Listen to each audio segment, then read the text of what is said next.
Gehlawat. I am a certified yoga teacher by Ministry of Ayush, Government of India.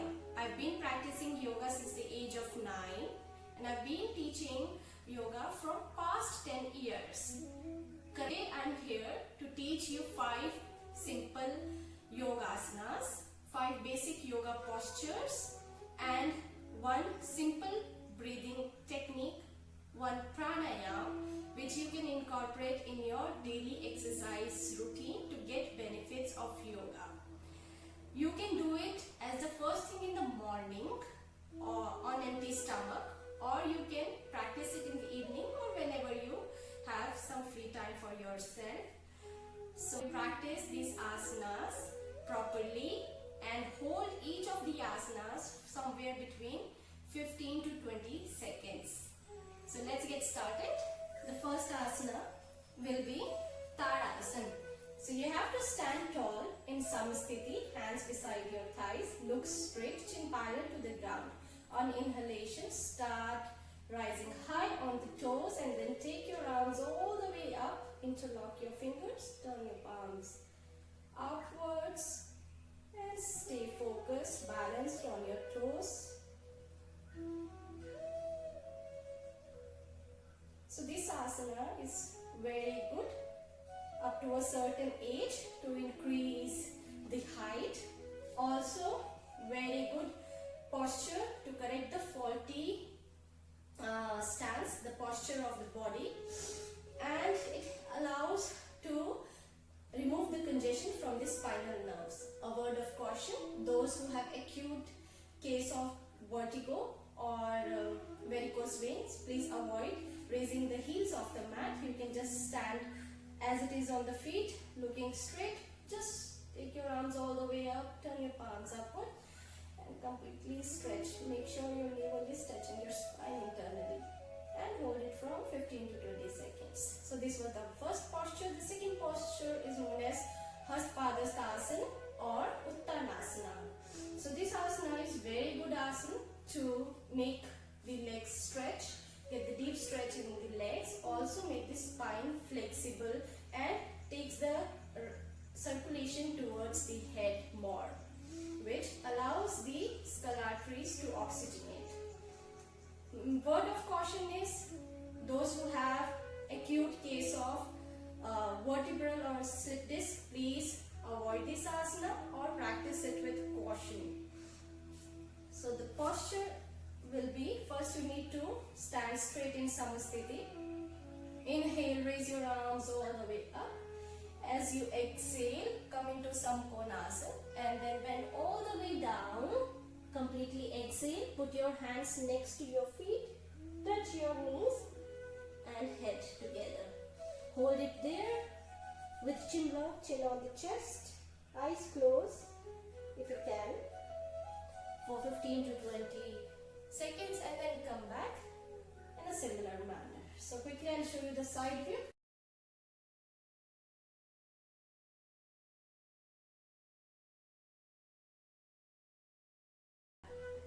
And relax. So the third posture will be Bhadrasana or Baddkonasana. Simply sit with meeting the soles of your feet. Take your heels close to the groin. Interlock your fingers. Hold your feet nicely. Make sure your arms are straight. Both shoulders in one line and knees are falling out on the either sides.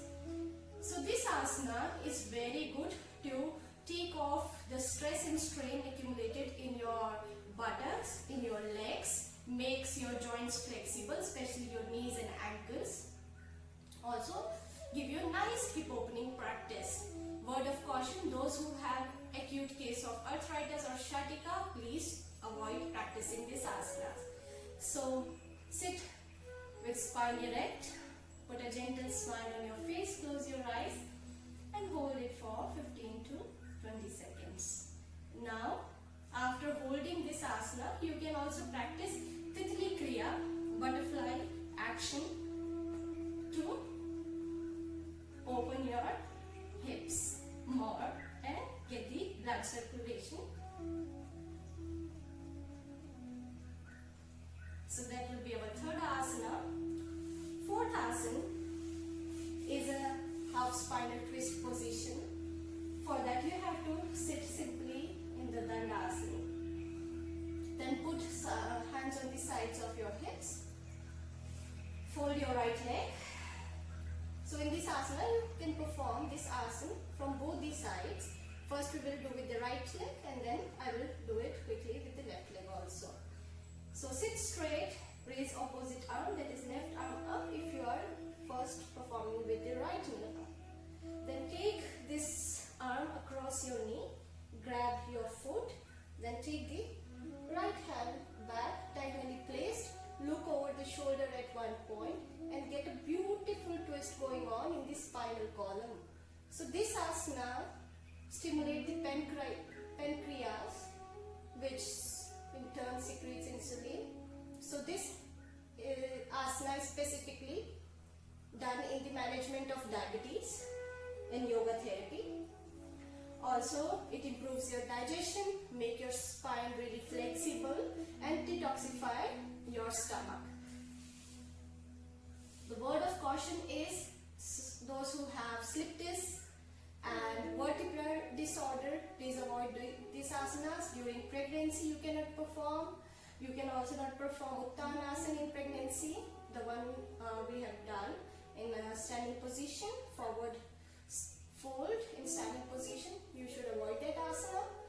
Now those who have periods, menstruation cycle going on, should also avoid practicing this asana. So quickly I will show you from the second side how it looks. And then you can, after holding for equal counts from both the sides, you can come out of the position. Now the fifth asana, very important asana, is Bhujangasana. Lie down flat on the stomach, put your hands gently under your shoulder. Inhale, go up, Bhujang into Bhujangasana or Cobra position. Make sure you are keeping your navel low, almost touching the mat, and gently take your head back, chin up, close your eyes or look in the center of your eyebrows. Hold this asana again for 15 to 20 minutes. If you find it difficult to hold that long, you can also start by holding 10 counts. This asana is really good to make the spine flexible, especially the lower spinal column.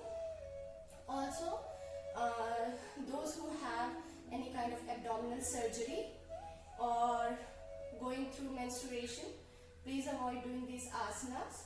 Do it with caution. It also helps you to get rid of the bronchial problems. Now, the pranayama, which you should do every day, is Anulom Vilom Pranayama, also known as Nadi Shodhan Kriya.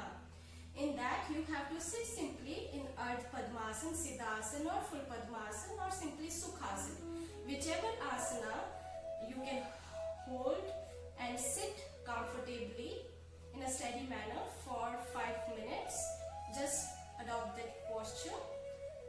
Make sure your spine is straight, your eyes are gently closed. Hold Chin Mudra or Gyan Mudra with your fingers, that is touch your index tip with the thumb tips, palm facing upwards. Just relax yourself with deep breaths after performing the asanas to do pranayama kriya.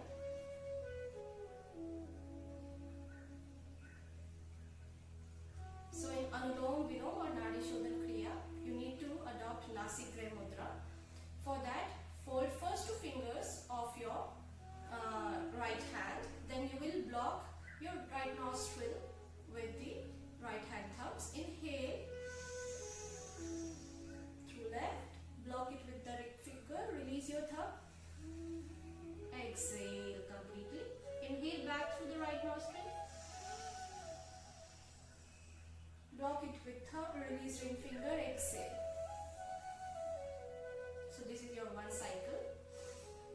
Make sure that your inhalation and exhalation is in 1:2 ratio.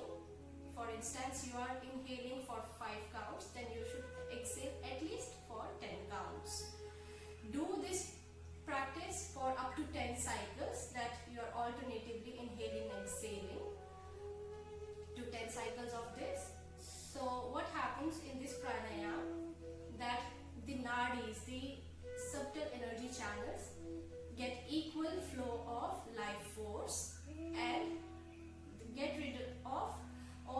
6 without doing much of the effort in breathing.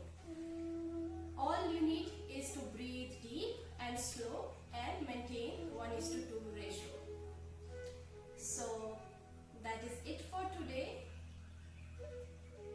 and I hope you all enjoyed watching this video, and make sure to practice these asanas and pranayama